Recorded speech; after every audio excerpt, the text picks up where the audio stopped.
Good morning, and welcome to our Unitarian Universalist Fellowship of San Dieguito service. I am Marianne Traus, and I'll be serving as your worship associate today. If you have your own chalice or candle at home, have it handy so we can all light our chalices together at the appropriate time. We begin our worship as a community of all ages, joined in singing together our gathering hymn, The Ancient Mother, a Navajo prayer. The words will be on your screen. Good morning, everybody. This opening hymn serves a bit like a chant, so we'll sing through it a few times, and I invite you to take a deep breath and sit tall and let the words teach us. Ancient Mother, I hear you calling.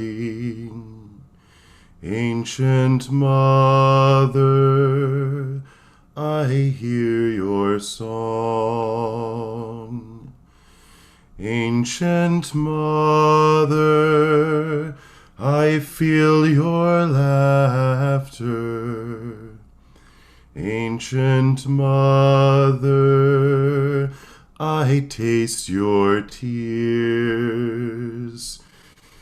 Ancient Mother, I hear you calling. Ancient Mother, I hear your song. Ancient Mother, I feel your laughter.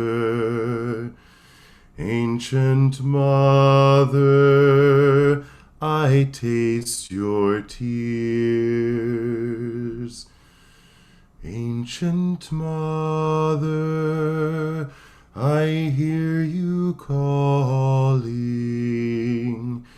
Ancient Mother, I hear your song. Ancient Mother, I feel your laughter. Ancient Mother, I taste your tears.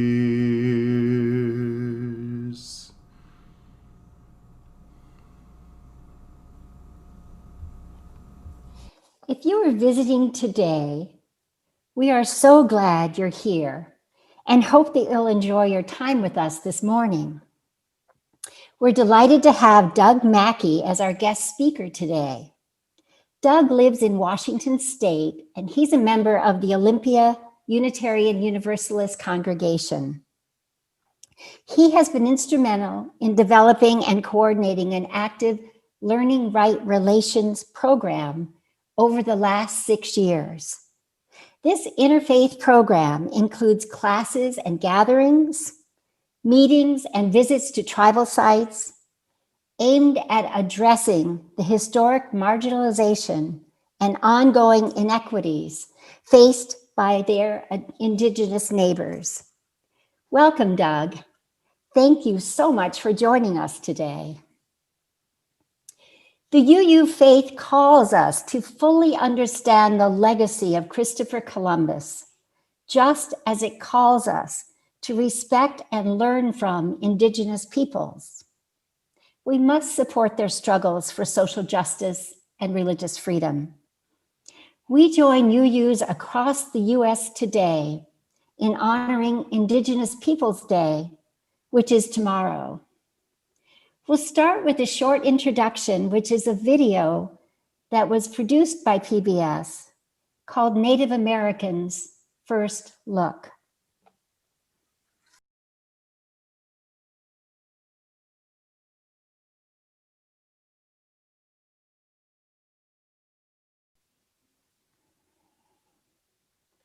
The Unitarian Universalist Fellowship of San Dieguito is a community drawn together by 7 Unitarian Universalist principles.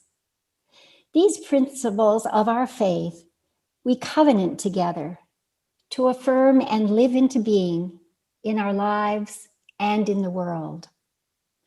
Although many of the UU principles relate to our service today, the two that we would like to highlight are the second and seventh. We affirm and promote justice, equity, and compassion in human relations, and we affirm and promote respect for the interdependent web of all existence, of which we are a part.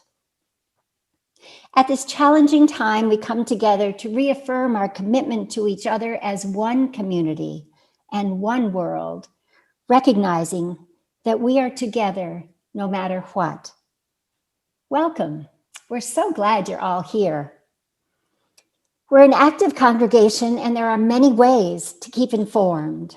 Our newsletter, website, the weekly order of service announcements, and our quarterly magazine, Dialogue. If you're a visitor, we encourage you to sign up for our weekly online newsletter and emails by sending an email to office@uufsd.org and give our administrator, Tracy, your contact information. Although we're not physically together, our pastoral care committee is still here for you. If you're in need of pastoral care, if you need someone to listen, please email pastoralcare@uufsd.org. Provide your contact information if you're comfortable and state what your needs are. And that will enable someone to help you more easily.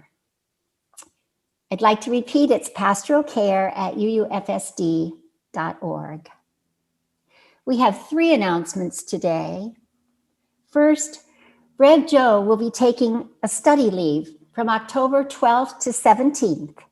She'll be gone this week, and during this time, when she's not available, Reverend Beth Johnson from the Palomar Fellowship in Vista has offered to be available for any pastoral care or other circumstances that may arise. Her contact information is displayed on the screen. It's also in the last Friday's newsletter if you want to refer back to it. Second, our guest speaker, Doug Mackey, will be talking about the Right Relations program, in part at OUUC. He's provided contact information, which will be on the slide, if you'd like to make contact with him and learn more. That information will also be was in last Friday's newsletter. And our third announcement is from the UU Vote group. And they have said that UUFSD members and friends are working for justice by helping get out the vote. We're writing thousands of postcards and letters and making calls in partnership with organizations nationwide. You can help. Contact vote@uufsd.org.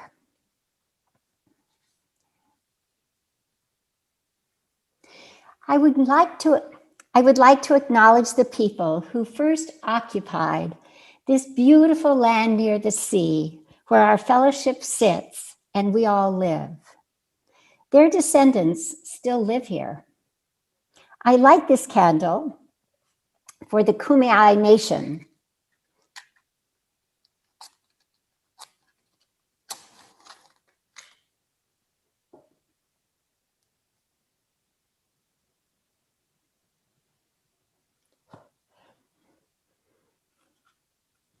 This acknowledgement is especially important today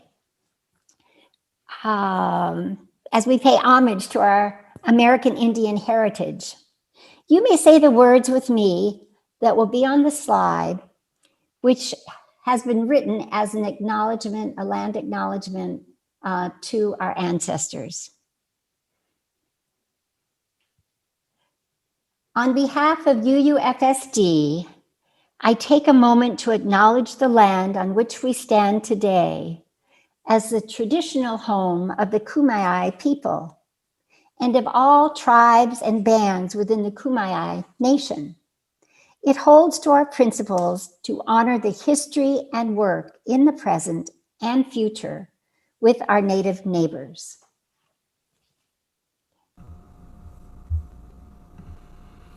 Our call to worship this morning is adapted from the writing of Laura Bogle, a UU minister from the Foothills UU Fellowship in Tennessee. And it sets an intention for us this morning, which is just very beautiful. The reading is called "This is Our Home, but Not Just Ours." We gather here to remember this is our home, but not just ours. This land we live on, this water we drink, this air we breathe. These old mountains that hold us steady to our ground. These flowers that give us their beauty and fragrance. These fields that give us our daily bread. These stars that show us our place. The wilderness and the tame backyards, all of it our home. We remember the ancestors who have lived on this land and who have shaped it.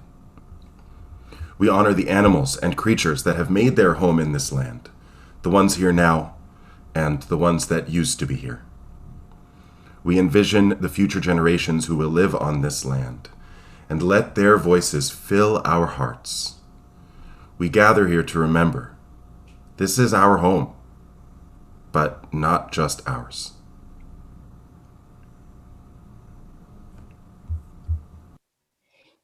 The Unitarian Universalist flaming chalice represents our shared history. And as we do the service today, we can think of it also representing the history of our peoples all the way back in time. The Kumeyaay say they have been on this land for 12,000 years. It also represents our shared hope and commitment to the principles and values of our faith that join us together. I invite you, if you wish, to join each other in lighting a chalice or a candle as a symbol of our connection to Mother Earth and her original people, whose wisdom is still available to us. You're invited to turn on your full screen view and hold up your chalice so the camera can see that we're all lighting them together as one community.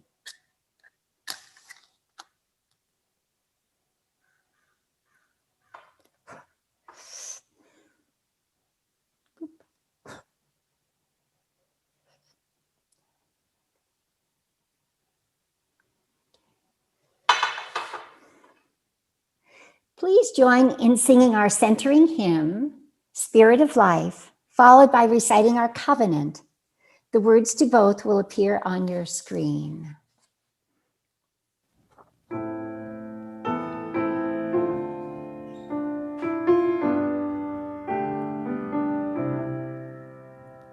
Spirit of life, come unto me. Sing in my heart all the stirrings of compassion.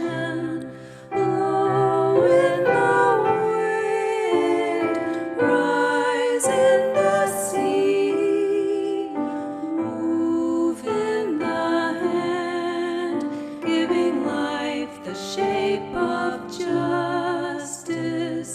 Roots hold me close, wings set me free. Spirit of life, come to me, come to me. May love be the spirit of this congregation. May the quest for truth be its sacrament and service be its prayer. To dwell together in peace, to seek knowledge in freedom, and to help one another in fellowship. This is our covenant. Please join in our intergenerational sharing by watching another PBS video called The Hopi Origin Story. If you have little ones in the house, you may want to call them, as they probably would really enjoy this.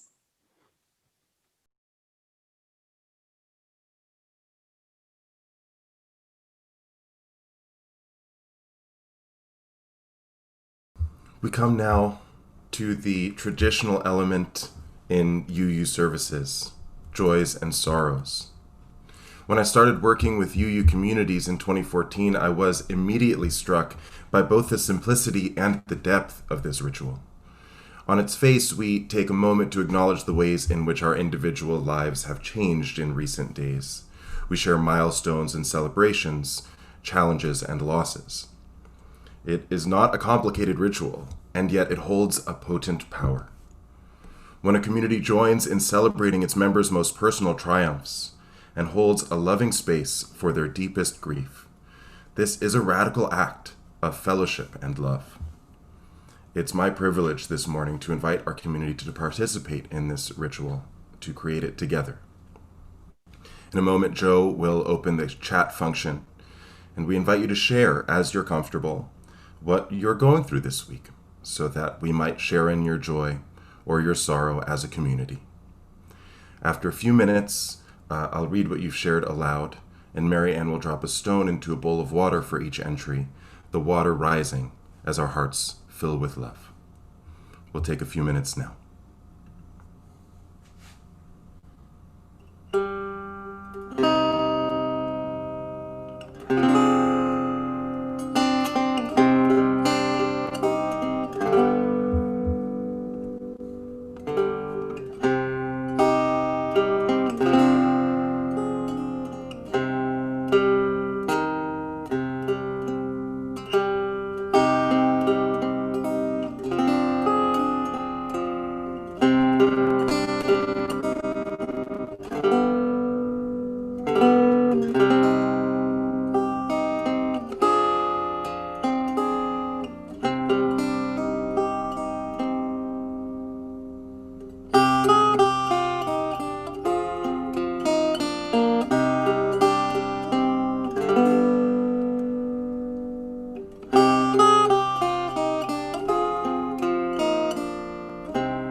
We thank you all for sharing. Caroline DeMar has a great joy today. Her joy is that today she is 84 and feeling pretty darned good now, all things considered. So happy birthday, Caroline, and congratulations. Liv Walsh, Livia shares that her dear friend Pat, a Summit UU, is suffering from metastatic cancer. Please send her your compassionate wishes from your good hearts, from ours. And we do, Livia, send those wishes to your friend. Joanna is wishing for her cousin Lillian to recover from breast cancer surgery and to heal soon. We are sending that prayer to you and to your cousin Lillian, Joanna. Matt, I'm sorry I don't know how to pronounce your last name yet. Matt DeMuth, perhaps, is feeling joy in being aligned and allied with so many folk of good hearts and intention across the nation at this time. Yeah. Sterling Paulette says hi again from Sterling, who's visiting from Reston, Virginia, and staying with his daughters who live in Carmel Valley. Hey, Sterling. Larry Jones says that on Wednesday evening, the fly made him happy. This little insect with so much notoriety. Also from Livia Walsh to say happy birthday to dear Caroline and Candace. It is a joy to be with you in our community. From Livia and Irv, and if I may, the rest of us also. Right, happy birthday. Right, happy birthday. From Greg and Karen, Greg's stepdaughter Kathy has stabilized, but her heart problems haven't been fully diagnosed, so please keep her in your hearts as treatment continues. We certainly will, Greg and Karen. And from Robert Jones, who is centering on encouraging others to always vote for good. To vote for good. That's a great concept and a wonderful prayer. And so we thank you all for sharing those. We have a few more stones to add to our water bowl this morning. We drop one stone to acknowledge the ongoing COVID-19 pandemic, which has claimed more than 200,000 lives in this country already, and which keeps us apart from one another. So we add a stone so that we might have the strength to do what it takes to move past this moment together and to be strong. We acknowledge also the victims and an ongoing culture of racist violence, particularly as perpetrated by the state in extrajudicial killings. We say aloud the names George Floyd, Breonna Taylor, and Ahmaud Arbery, and drop a stone as we hold in our hearts the names and stories of too many other victims of racist violence. Today, especially, we drop a stone both for the joy we feel for the chance to learn about our Indigenous neighbors, and to acknowledge that there is much work yet to be done to establish a relationship of mutual trust and understanding with them. And Marianne will now drop one final stone to represent all those joys and sorrows which have not been named this morning, but which we carry in our hearts.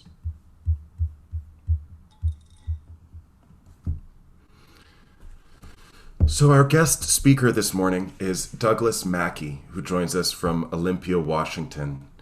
Doug will be offering a sermon in a few minutes, but for now we invite him to share an excerpt from John Collier's Indians of the Americas. Good morning, Doug, and welcome to our fellowship. Thank you so much, Marshall. And hello, everyone. The reading comes from the book by John Collier, American Indians, and it's reading from chapter 1, the first 7 verses of the chapter entitled American Indian and the Long Hope.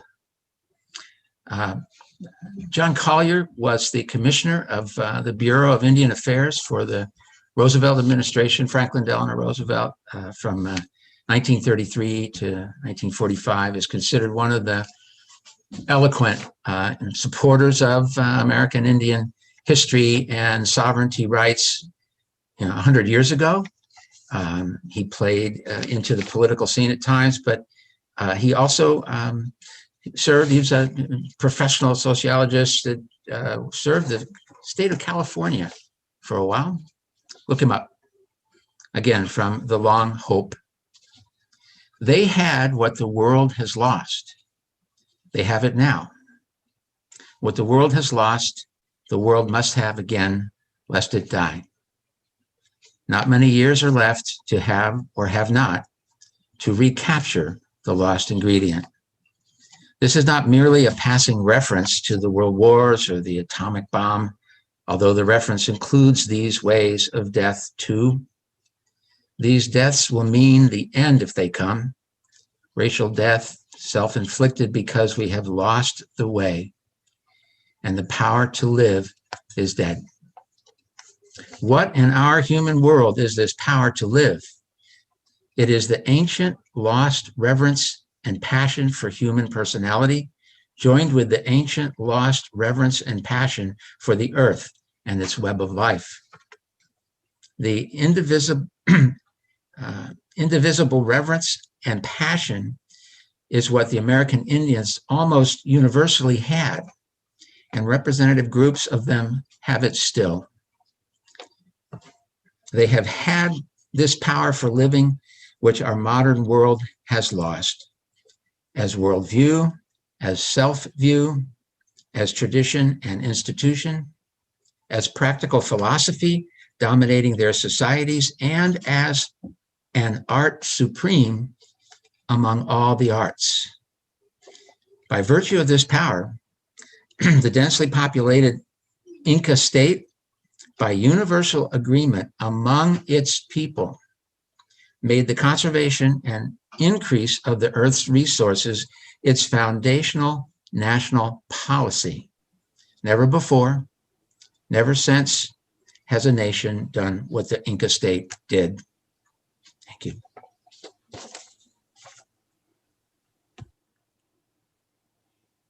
Thank you, Doug.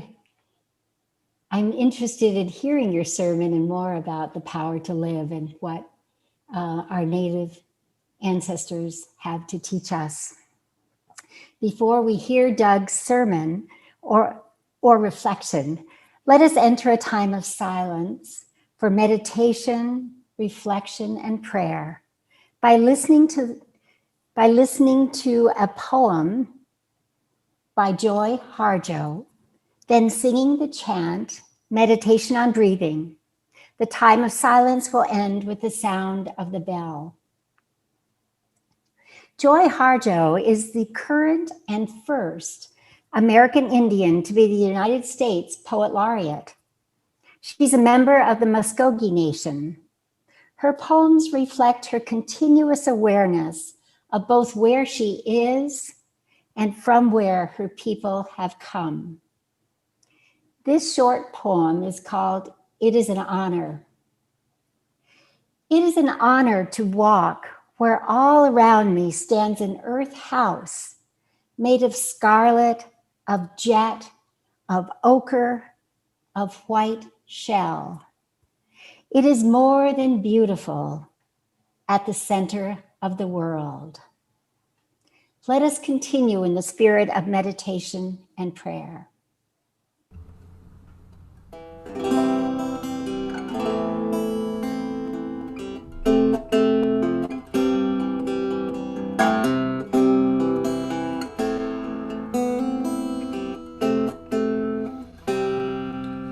When I breathe in, I breathe in peace.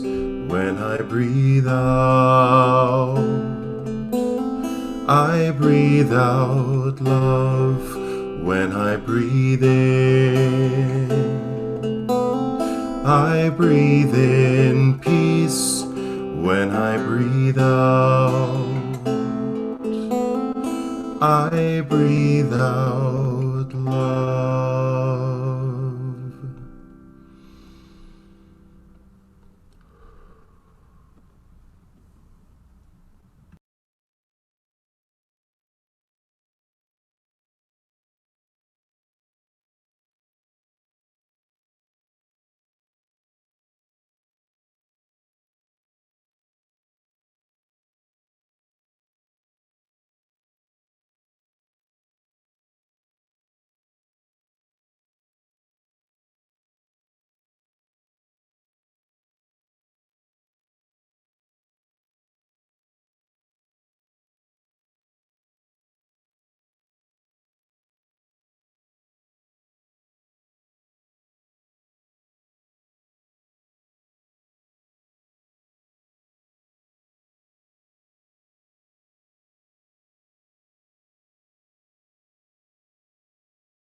Doug.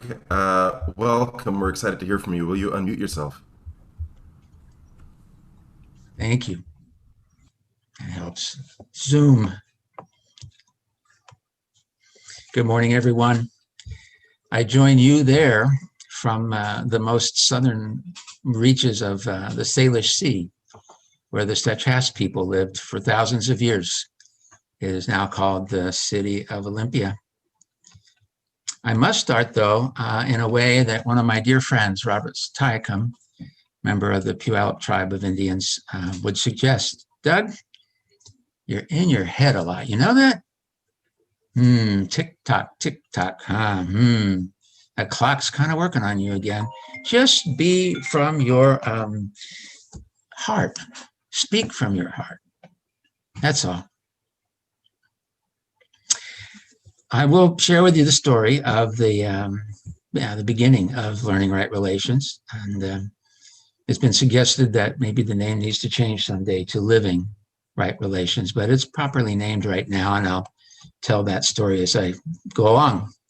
About 7 years ago, a friend of mine, Pat Rasmussen, who'd been working with Native women, helping them cull through their personal records and through the tomes of historic books and government records, and helping them research local Native history. There are several books that Pat has assisted with. She found the local history for the folks here, the Stechas people, the state capitol grounds and the Olympia area, where she detailed those first years of contact, as it's called. And in roughly 10 years, the settlers had replaced the village and the space that was being used for living with stores and the community of Tumwater and Olympia. She wanted to help us understand this broader history. The West Coast folks were, only 200-300 years ago, at least up in the Northwest here, the settlers really had not arrived. Of course, they knew. Word travels from upstate New York and the far eastern part of our country, and did hundreds of years before the people actually arrived here. In those 2 centuries, the U.S. government forcibly removed indigenous people from their ancestral lands and enforced practices to repress indigenous culture. In the Northwest, this cultural repression took the form of the violations of tribal fishing rights and of indigenous youth being forced to attend boarding schools aimed at destroying their culture, punishing them for speaking their language, and practicing cultural traditions. Consequently, generations of indigenous people grew up disconnected from their traditions. In an effort to learn the truthful history, several of us UUs got together through the local congregational church and of the UU congregation to learn more. One of our elders, Bernie Steckler, suggested we create an adult ed course, which we did in the fall of 2015. Well, one thing led to another. We found ourselves at work trying to post an acknowledgement, much like yours, the one that you opened the service with today. And this would be an expression of our collective wish for right relations. So in order to bring some organization to our work, this class, a few of the folks from the class decided, well, let's just keep doing this, and we'll create a right relations working group. And we named it after the original people of the area. We'd just seen the name and been referenced in a few books here and there, but nobody else, we didn't know about it. Very few people knew about the Stechas people. The people of the Stechas area were forced onto internment camps in Squaxin and Fox Islands, and not much had been written about them. perhaps a forgotten people, or so we thought. We were, for a few weeks, the Right Relations Stechas Olympia group.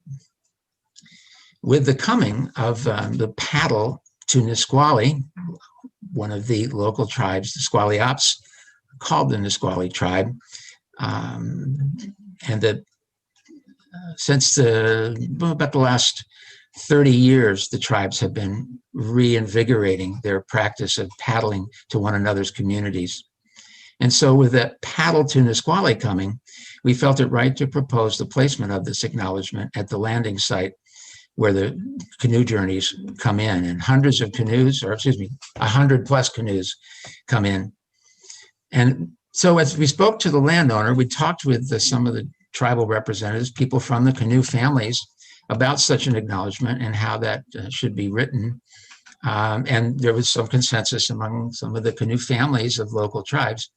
And we proposed, here's a draft to the landowner, the Port of Olympia. And that was way out of sequence. We couldn't have been more out of sequence. The Squaxin Island tribe was approached separately from the port, but our conversation had not made it to tribal council, for instance. And that was wrong, as we were reminded in a letter I received from the Squaxin Island tribal chairman.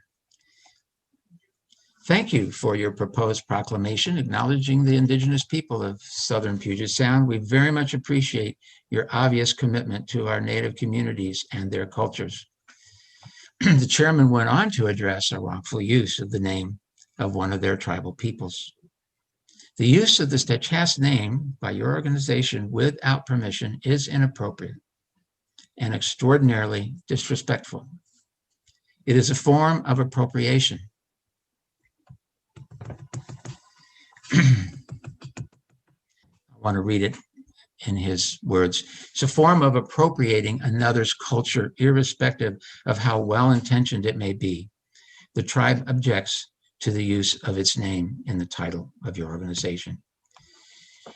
Since we'd identified a broader group of tribes in the acknowledgement, the chairman included, the tribe objects to a proclamation that fails to correctly identify that the waters and land are of the Squaxin Island peoples, and a host willing to invite the Nisqually in turn to host the landing.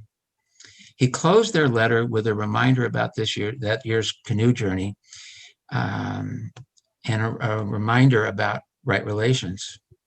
The canoe journey of 2016 is a remarkable and valued tradition in South Sound, with the Squaxin tribe hosting the inaugural edition of the Salish Intertribal Canoe Journey, Healing of the Waters, in 1994. We encourage your attendance and invite your continued support of Native communities. We ask that you do so respectfully and with correct statements.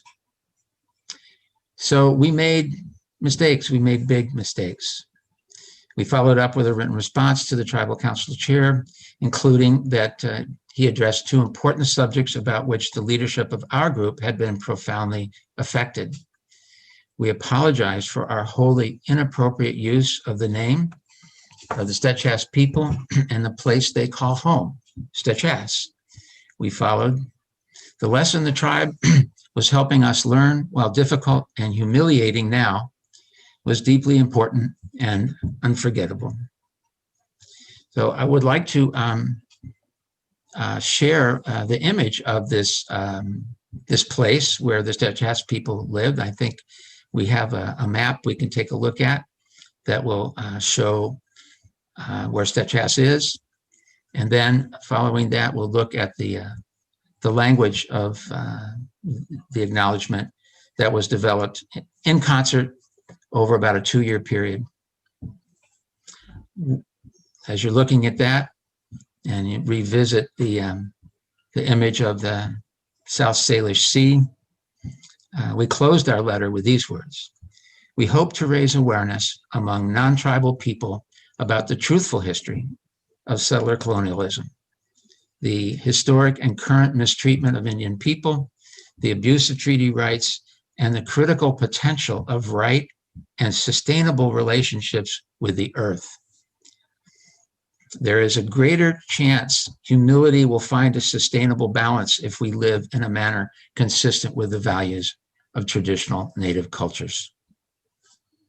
So choosing to do some of this social justice work can entail making mistakes sometimes, that proverbial stepping in a big mud puddle, so to speak. We need to be prepared for that and be graceful when it happens. When we make a mistake, we must be prepared to listen to those whom we've hurt, apologize with honesty and integrity, and work hard to be accountable to them to make sure we act differently going forward. So this gathering, the canoe journey, is this amazing cultural thing that, of course, was going on hundreds of years ago and back into the thousands of years ago. Now it's a week-long hosting by the local tribe. It costs over $1 million if you add everything up, 3 meals a day. And the ceremony, the protocol, where each tribe comes from the farthest away up to thank the hosting tribe, sharing gifts, and it's something along the range of 10,000 people attend. We were then through our conversation, it became clear that they could use some help in preparing some of these gifts. And so Nisqually blanket project was put together. Again, our friend Pat Rasmussen had access to some wonderful artwork, and we were able to have 1,400 blankets made. Took some fundraising, but it was one of the most incredible, wonderful projects that we've done with that relationship enriching over the years since. We've worked with the Puyallup tribe. Behind me is their blanket. We were able to gift the Puyallup, and then last year the Lummi Nation with the same project, where non-tribal and tribal contributors helped us bring that together for both of those recent events. I guess I would like to wrap up by referencing those words that Collier mentioned. Imagine if all of the folks here felt within ourselves, front line, the people on the ground, that the responsibility to care for Mother Earth, the relationship that we would feel is between us personally and this place, the fish, the birds, the human beings that we're in relationship with, is not for some government. Every day, all day, we're in a close relationship that does not spoil Mother Earth. We're contributing to it. That Inca wisdom is something that is needed today. Like, I don't have to tell anybody listening about the egregious situation we find ourselves in, where the planet, state of California, has these fires. And so we went ahead and we've been working on getting the acknowledgement to other places. We've discovered that other tribes are doing incredible work. I would invite you to visit the website that Marianne posted. There are folks up in Canada, across Canada. The Indian nations are standing up in front of the egregious use of their lands. Many of them still, they have not been ceded or given away or traded away, or there's a treaty. And for instance, the Wet'suwet'en people of British Columbia are standing up now to protect the important natural resources that they have. The recently, tribes have been working together, and non-Indian people have been working on their behalf. And I would direct your attention to the 2007 United Nations Declaration on the Rights of Indigenous Peoples to see the wording that the United Nations has come up with Several municipalities and some larger nation states are looking also to this United Nations Declaration. So your local community might decide parts of it are worth adopting. Pardon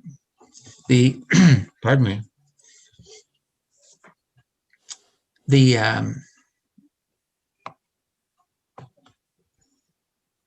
The work will take us years and years and years, and it can be discouraging. And I would want to be encouraging to you, and perhaps in coffee we can chat more about all of this that needs to be done or can be done. Given this this climate disruption or climate crisis, it occurs to me that if it's possible to lift up Indigenous leadership,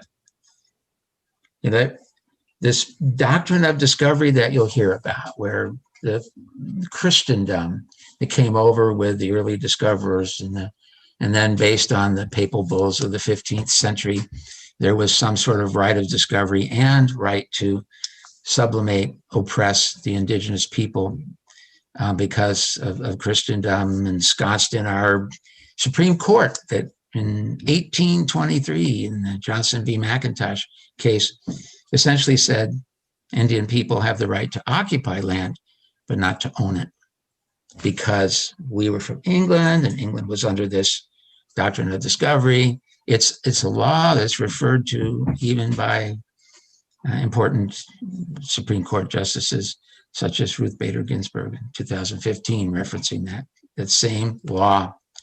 So if we lift up religious leadership to a place where, Indigenous leadership, where the rest of the world is listening, the story we'll hear is about our personal responsibility, like the Inca people, to live it day by day, and we may be able to get our hands around this climate disruption. So we found ourselves moving from this learning phase to what I would call living right relations. Every day, every morning, when you pause to greet the day, give some thought to what you might do. Thanks. Bye for now.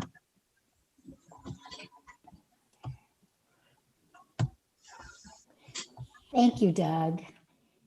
You know, in 2016, I lived in Olympia, and I was able to be to observe the paddle, and it was absolutely amazingly moving. Thank you for all the work you've done, and thanks for sharing it with us today. Each Sunday, we collect a financial offering to sustain the work of our fellowship. If you wish to offer your contribution during our service today or afterwards, please go to the UUFSD website and click on the Giving tab as shown on the slide. We'll show the slide again at the end of the service, so you'll have additional time to offer your generosity to our fellowship. Please give an amount that fills you with the joy of sharing what you can. Thank you. As we move toward the close of this worship service, let us invoke the spirit, insights, and ideals of this morning's service by singing the closing hymn, We Are the Earth, which will be played by Marshall. The words are on your screen. Sing this tune written by UU composer Jim Scott. Sounds like this. We are the earth, we speak for creation.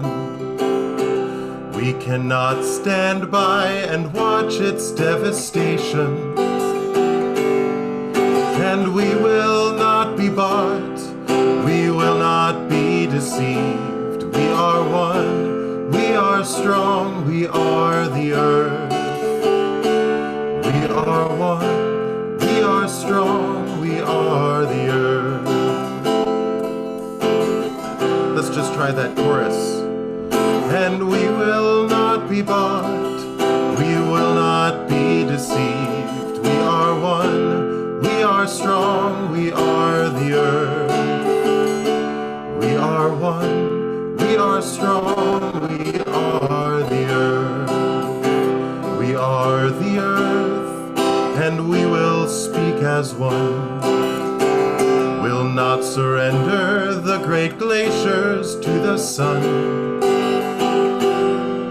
And we will not be bought, we will not be deceived. We are one, we are strong, we are the earth.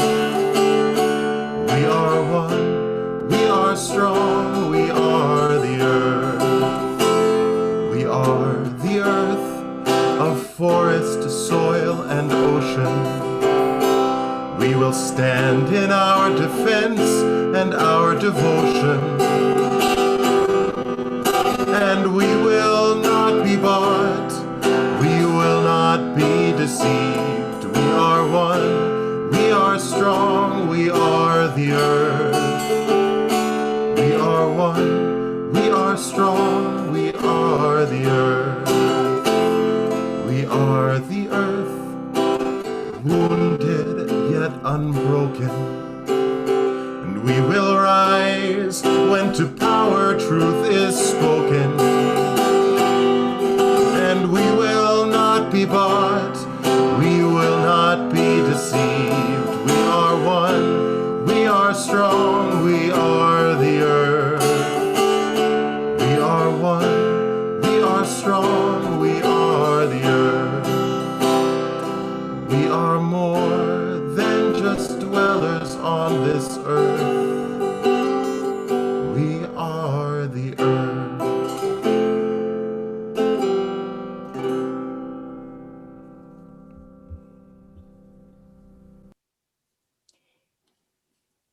After we extinguish our chalice flames and hear the closing words, we invite you to listen to our postlude, after which the chat function will be turned back on while the breakout rooms are being organized for us to join for a virtual coffee hour and connections. Doug has said that he can stay to take part in our breakout rooms. The offering slide will also be shown again after the postlude. Please join with me now in extinguishing our chalices and reciting the word shown on your screens.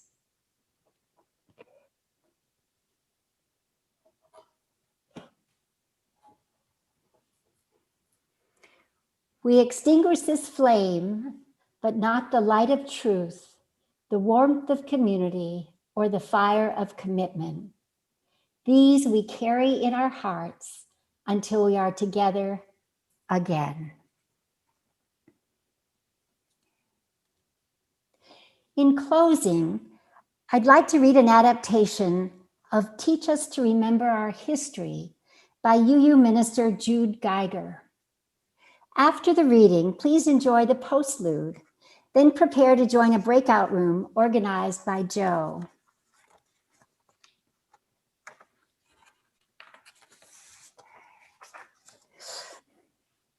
Teach us to remember our history. Spirit of life, God of many names, source of hope, teach us to remember our history. May we develop new ways of relating to neighbor and stranger without violence or coercion, deceit or greed. Mother of grace, help us to find a sense of humility where we have privilege, and in our power, temperance. In our struggles, may we learn compassion. As a community of faith, may we be a safe harbor in a world that is often harsh toward difference. Challenge us to use our presence as a healing force for justice and equity. Knowing that although we have come far in the civil rights struggles of our times, there are many people still left behind, and the work of building the beloved community is just as pressing as ever before.